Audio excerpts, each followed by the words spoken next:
মনে মনে যা চাইবেন তাই পাবেন। কলিযুগের সবচেয়ে শক্তিশালী দেবতা কে জানেন? যদি না জানেন তাহলে ভিডিওটি শেষ পর্যন্ত দেখতে থাকুন।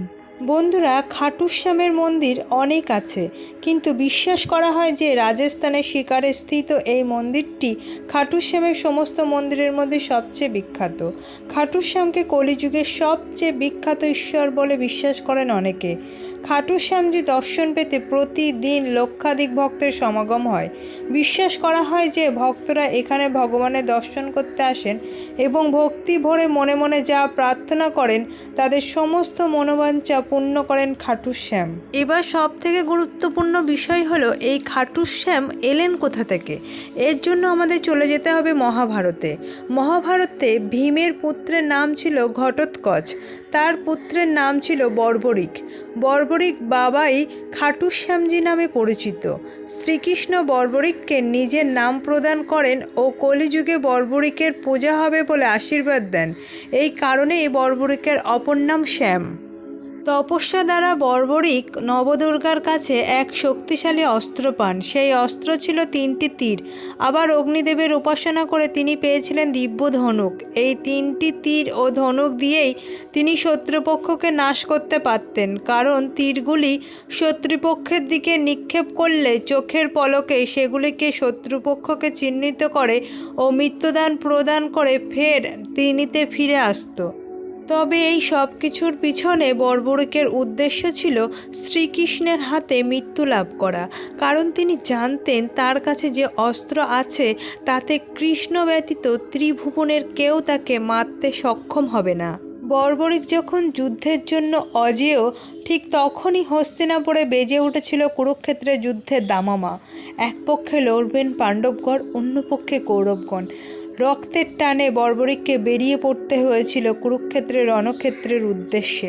যথারীতি পাণ্ডব শিবিরে আনন্দের বাতাস, কারণ বর্বরিকের মতো অজেয় বীর তাদের হয়ে যুদ্ধ করার উদ্দেশ্যে রওনা হয়েছেন।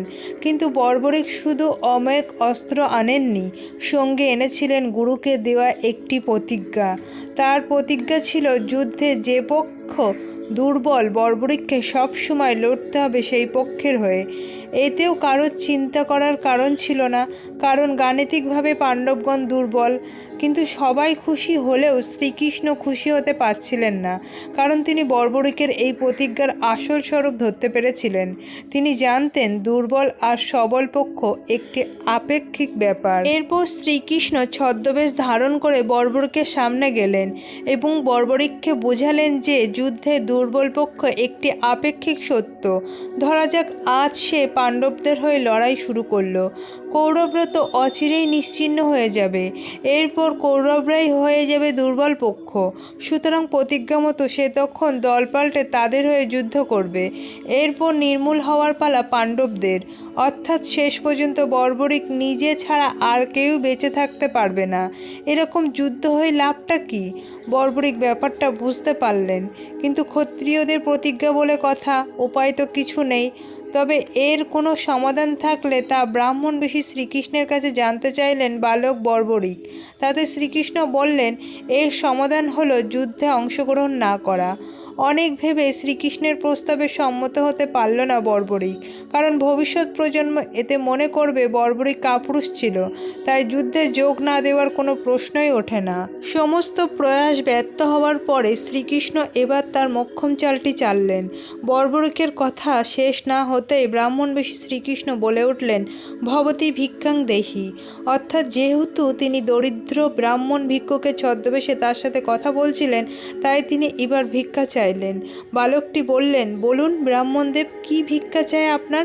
উত্তরে শ্রীকৃষ্ণ বললেন, তোমার মস্তক। বিস্মিত হলেন বর্বরিক, বুঝলেন এই ব্রাহ্মণ সাধারণ কেউ নন। তিনি বললেন, অবশ্যই আপনি আমার মস্তক ভিক্ষা হিসাবে পাবেন, কিন্তু তার আগে আপনার আসল পরিচয় বলুন।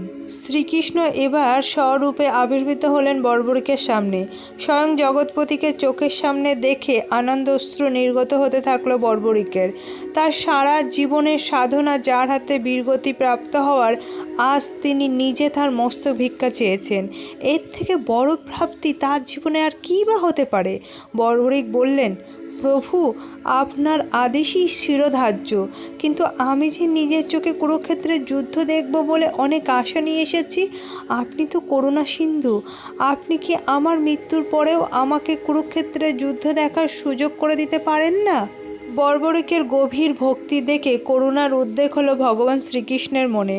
তিনি তাকে আশীর্বাদ করে বললেন, হে বালক, তোমার শরীর থেকে মস্তক আলাদা হয়ে গেলেও তোমার মস্তক জীবিত থাকবে এবং তা স্বাভাবিকভাবে দেখতে ও শুনতে পাবে। এছাড়াও তোমার ছিন্ন মস্তক স্থাপন করা হবে কুরুক্ষেত্রের সবচেয়ে উঁচু স্থানে, যেখান থেকে তুমি কুরুক্ষেত্রে সংঘটিত সমস্ত ক্রিয়াকলাপ আমার দেওয়া দিব্য চক্ষু দিয়ে অবলোকন করতে পারবে এবং কর্ণ দ্বারা শ্রবণ করতে পারবে। তারপরে বর্বরিক কুরুক্ষেত্রের যুদ্ধ পুরোটা দেখেছিল এবং কুরুক্ষেত্রের যুদ্ধ শেষ হওয়ার পরে কলিযুগ শুরু হয়েছিল।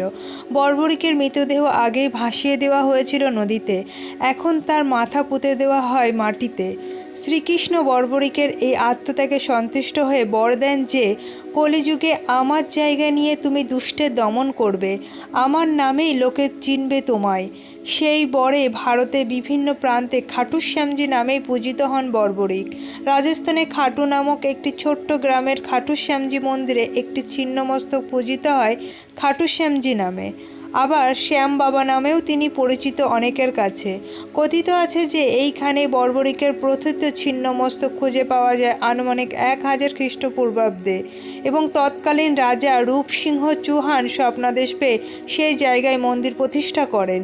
কথিত আছে জীবনযুদ্ধে হেরে যাওয়া মানবকে কৃপা করেন বাবা খাটুশ্যাম, কারণ তিনি প্রতিজ্ঞা করেছিলেন দুর্বলদের পক্ষে তিনি অবিরাম লড়াই করবেন এবং তাদের জিতিয়ে দেবেন। বন্ধুরা, এই ছিল আজকের ভিডিওটি কেমন লাগলো অবশ্যই জানাবে। ভালো লাগলে লাইক কমেন্ট করবেন, আর আপনি যদি নতুন বন্ধু হয়ে থাকেন তাহলে অবশ্যই চ্যানেলটি সাবস্ক্রাইব করার জন্য অনুরোধ রইল। পুরো ভিডিওটি দেখার জন্য সকল দর্শকবৃন্দুদেরকে ধন্যবাদ রইল। জয় শ্রীকৃষ্ণ।